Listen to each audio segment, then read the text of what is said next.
The first American physicist, Benjamin Franklin, did a bunch of experiments with, well, he's famous for an experiment with lightning and such, but he did a bunch of experiments rubbing fur on amber and glass, and he would rub things together and find that they had different forces of attraction. We can simulate one of those experiments with two pieces of tape. Notice these pieces of tape are in identical situations. They're both stuck to the table. Now I passionately will rip them off. Get ready. Check this out.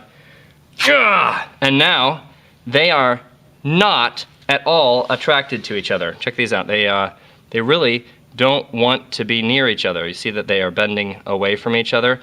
But if instead I put one piece of tape down on the table and put the other piece of tape down on top of it, like that, and then take them off the table and separate them. Now see, they're not in exactly the same situation. I got the sticky side of this one over here, and the sticky side of this one is facing that way also. So it's sticky side of one stuck to the non-sticky side of the other. And if I rip them apart now, let me get some contrast here for you, then they will, whoa!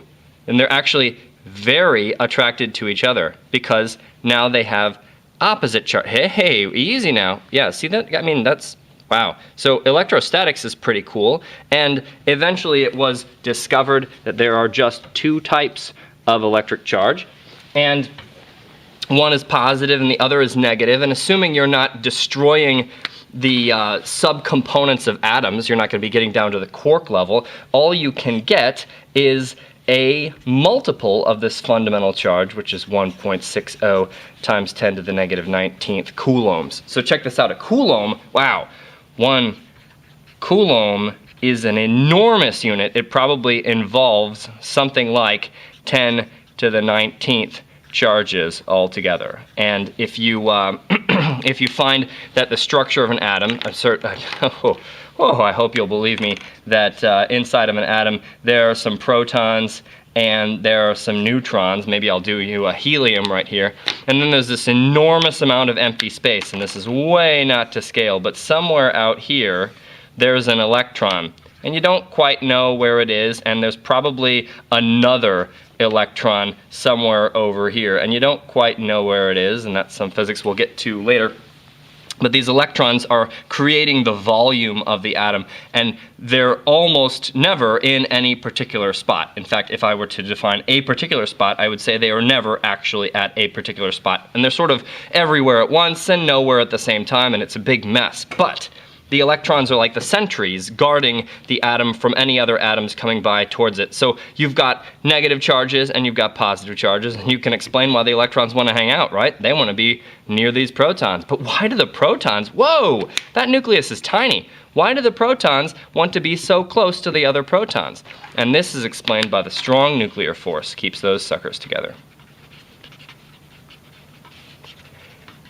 And there are a few ways to charge things. Typically, if you get some random thing like, I don't know, a potato or a juice box or something, you get a juice box and you set that sucker down. Let's see, I'll set it down so it won't leak. You get a juice box and you set that sucker down. It's got the exact same number of protons as it does electrons, which means that it is neutral. And if I wanted to charge this juice box, first of all, I'd have to get it away from other things that are conducting electricity towards it and away from it, etc. And I could charge it by friction, let's say. So I could take, never mind the jukebox metaphor. Let's, juice box. Let's say I take a cat, and the cat's like, meow, over here, and it's got a tail and a head probably too, and it's got some fur on it. And if I take a glass cylinder and I rub that glass cylinder on the cat, I don't know if you'd need to kill it first, you could probably just hold it down and rub the glass cylinder on it, then the cool thing about fur is fur doesn't really hold on to its electrons very well. Fur loses electrons, and the thing about the electrons is they can't destroy, they can't stop existing. So those electrons jump over, well, let's get another color here. Those electrons right here, let's say these are all electrons, the electrons jump over to the glass rod. I'll label this sucker as a glass rod. And the glass rod then is negative. So we have charged by friction. And it's also called triboelectric charging if you want to be formal. Triboelectric charging.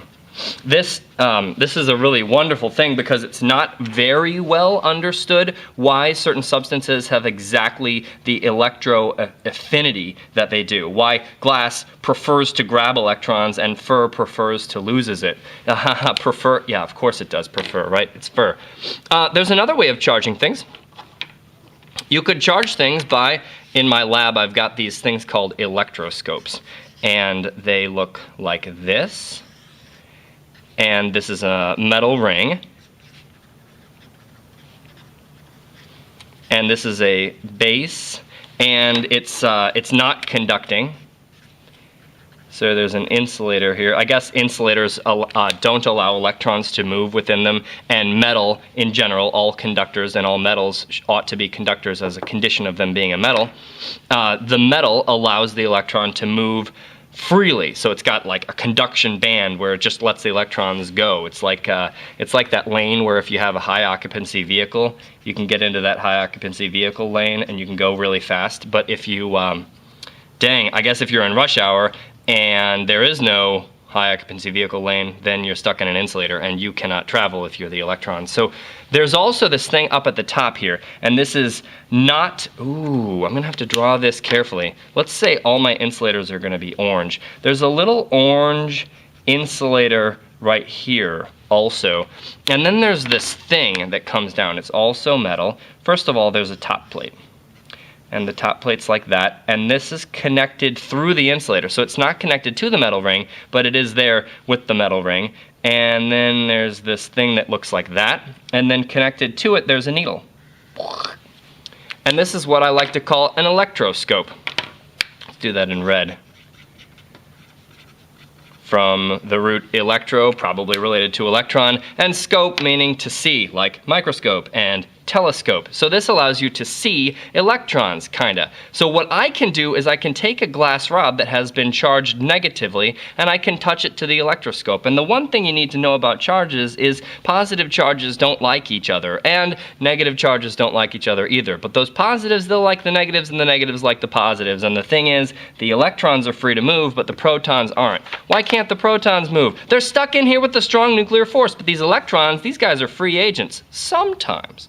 In a conductor, the electrons can just jump off. In an insulator, if you give the electrons a path where they can jump, they can also jump off. So notice that a glass rod is actually an insulator and fur is actually an insulator, but with the triboelectric charging, you can scrape electrons off of one substance and dump them on the other. Now they can't move, they're stuck right where they land on the glass rod. And they're attracted to it and they're happy being there. But if I rub the glass rod on the top of the electroscope, then I can charge the electroscope. So let's say I give it a whole bunch of extra electrons. Those electrons are like, beep.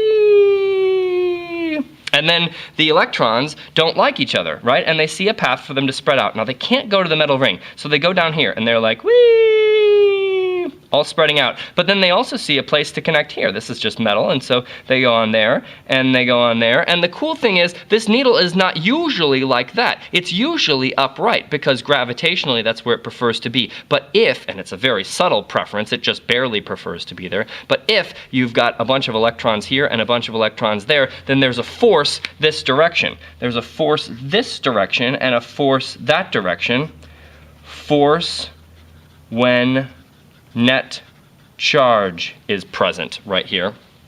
And that causes you to be able to see how much net charge is present. Now, a similar thing might happen if you got, ooh, this is going to be a little bit different. Should I draw a picture? Nah, I don't need to draw a picture. You can look this up on other websites. If I bring something that's negatively charged over, I get this pattern right here. But if I bring over something that's positively charged, like the fur, for instance, which has just lost a bunch of electrons, then I could put it on a neutral electroscope. Neutral means no net charge. And I could rub it on the top right here, and the electrons in the electroscope would then jump up into the fur. And that would cause the fur to become closer to neutral, and it would cause the electroscope to become net positive. Because you see, if the electrons that are here originally causing it to be neutral, leave, then the electroscope will become positive and it will also show a charge. So you can't tell whether the electroscope is negatively or positively charged just by looking at it. You could do a further experiment, and I hope that you'll figure out how to do that by further study of electroscopes, but that's the idea. Electroscope will show positive charge and negative charge the same way, in that this needle, which was once upright, will turn a little bit. And what else do I want to say? Oh, okay, this is called charging by, put a little green on here. How did we charge the electroscope? By touching it with something that was charged. Cool. And the final method of charging also involves an electroscope. So just for ease of drawing, I'm going to check out my previous picture of an electroscope. I've got this, and I've got myself a little insulating path here. There's a break so that we can get the business end of the electroscope going over here. And then this comes down through here, and there's a little bit of that business right there. And then the electroscope needle is doing something. So ultimately it starts out, I guess it starts out like this.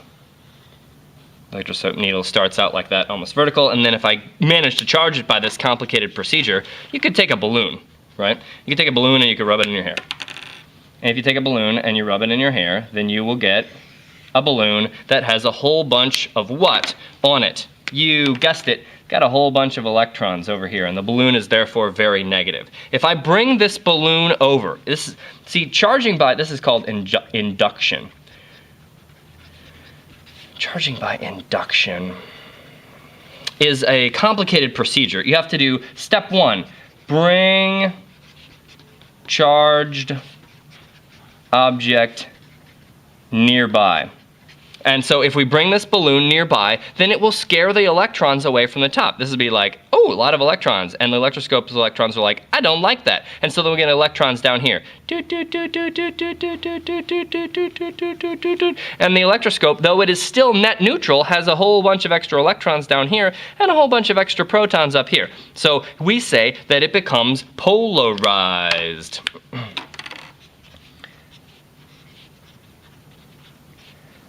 Polarizes, I'll say that this step polarizes the electroscope. I'm just using an electroscope because we can visualize it, but in principle you could charge any conductor by induction. Woohoo! And charging by induction requires a conductor. And the second step is, this is very often presented in a way that I think is rather stupid. The second step is, while the charged object is nearby, I need to provide a path, a conducting path to ground. And that's, okay, so step 1 is we bring that guy over, and step 2 is we provide a conducting path to ground. So I'm actually going to hook a wire onto here, or touch this thing, and draw the international ground symbol right there, and say that this is step 2. We have provided a path to ground. Now these electrons that don't like each other were all scared down because of the presence of this negative balloon up here. So the electrons then see a path that they can run away, and ground is sort of like an infinite temperature reservoir. It's an infinite charge reservoir. It's happy to accept your extra electrons or give you extra electrons as you see fit. The ground is going to take care of everything, and it's not going to change its charge. So we have these electrons running down here, and then I'll say, in this case, I guess I have to be general, but I will say electrons either leave or enter electroscope. So now the electroscope is still polarized, but it's also got a net charge. And then step 3 is, well, I guess in step 3 there are kind of 2 things that you're doing. We can break it into 4 steps. Step 3, remove ground.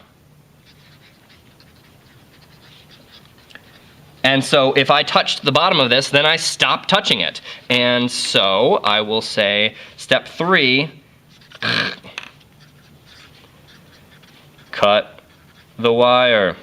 Okay, and when you remove the ground, you're trapping these, well, you had a neutral electroscope that was polarized and you caused electrons to leave, so now the electroscope doesn't have as many electrons as it needs, so the electroscope is positive. And then once you've removed the ground, then you can feel free, that's not step 3 again, it's step 4, to remove the charged object. This was the original thing, and we had to be holding it nearby the entire time. So we're gonna bring our balloon back away, and ... The result is charging by induction. Charging by induction means that electroscope will be opposite charge of original object. And this is always the result of charging by induction. That's it.